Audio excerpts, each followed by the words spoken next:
All right. When my sister was 18 years old, she converted to being a Mormon, which did not go over well at all with my parents. There was a lot of yelling and hostility and turmoil. But she was 18, and she believed in what she believed in, so she became a Mormon. Along the way, she met a wonderful Mormon man, and they fell in love. And they got married in 1994 at the Mormon Temple up in Maryland that looks like a giant castle from Narnia. It's so otherworldly, which I guess is kind of the point. But because no one in my family were card-carrying members of the Mormon church, we were not allowed to go to the wedding because we were not allowed in the building. And then about 7 years later, her husband, so my brother-in-law, came across some information about the Mormon church that just didn't really mesh with him. So he asked his father about it, and his father said, "You just need to pray more." And my brother-in-law said, "Okay, I still have this question though." So he did his own research, and his world kind of came apart at the seams.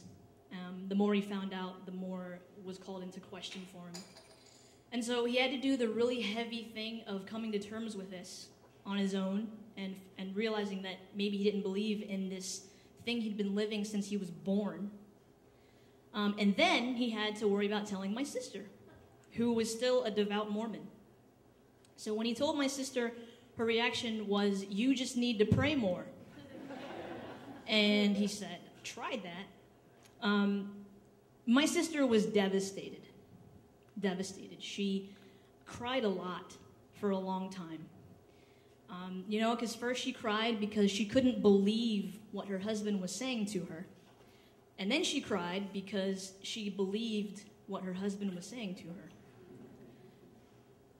So they got through it. They got through it together, and they eventually left the Mormon church. And then, in 2006, I was lucky enough to go to my first family wedding as an adult, because I've been to plenty as a kid, but as an adult, you appreciate so much more on a whole different level. Plus, I'm sappier than any pine tree you'll ever meet. I'm hopelessly romantic, and I'm super into my family. So that year, my cousin that got married, who I'm really good friends with, I told her that her wedding day was one of the happiest days of my life. And she probably thought that I was kidding, because who says that? But I was not kidding. I mean, this woman that I love so much, and she's my family, and she got married on the beach, and, it's a once-in-a-lifetime experience. One of the most important days of her life, hands down, and I got to be there for that shit. That's hot. And so I just felt so lucky and happy. And then, later that year, her brother got married. And then, the next year, my sister was getting married. So I'm flying so high on cloud 9, surrounded by my family's marital bliss. And then I started to think of my ex-Mormon sister. Because when she got married in that Mormon castle, she was a part of a very deep-seated belief system that told her that we shouldn't go into that castle. But she'd since left that belief system, so I wondered if she ever thought about the fact that she never got to share her wedding with us. So I decided to throw her a surprise wedding. So, got all the family together, and I officiated wearing an old high school graduation gown, because I don't know what a fake officiant wears to a fake wedding. During the officiation, my sister looked at me and started crying, so then I started crying. When I was done, I gave them permission to kiss each other.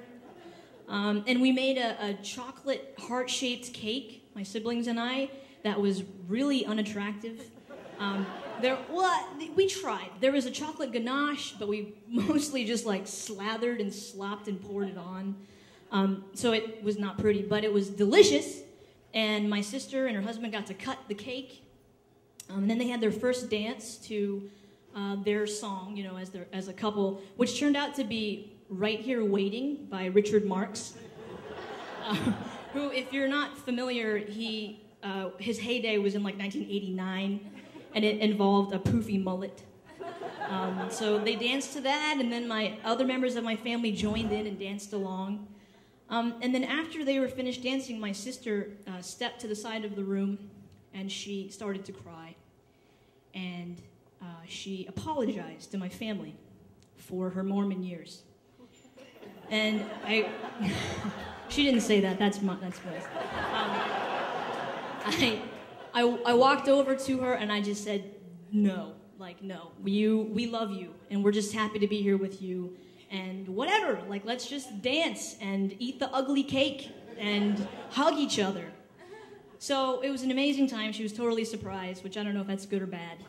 And so the thing about that is that surprise wedding is that was a planned surprise, right? And I think about this and I'm like, it's the unplanned surprises, like two missionaries walking in when you're 18 and converting you to the Mormon religion, or your husband walking in and telling you that the only life you've ever known with him is maybe not the right life for you to be living anymore. It's those unplanned surprises that make life rich and juicy and crazy and amazing.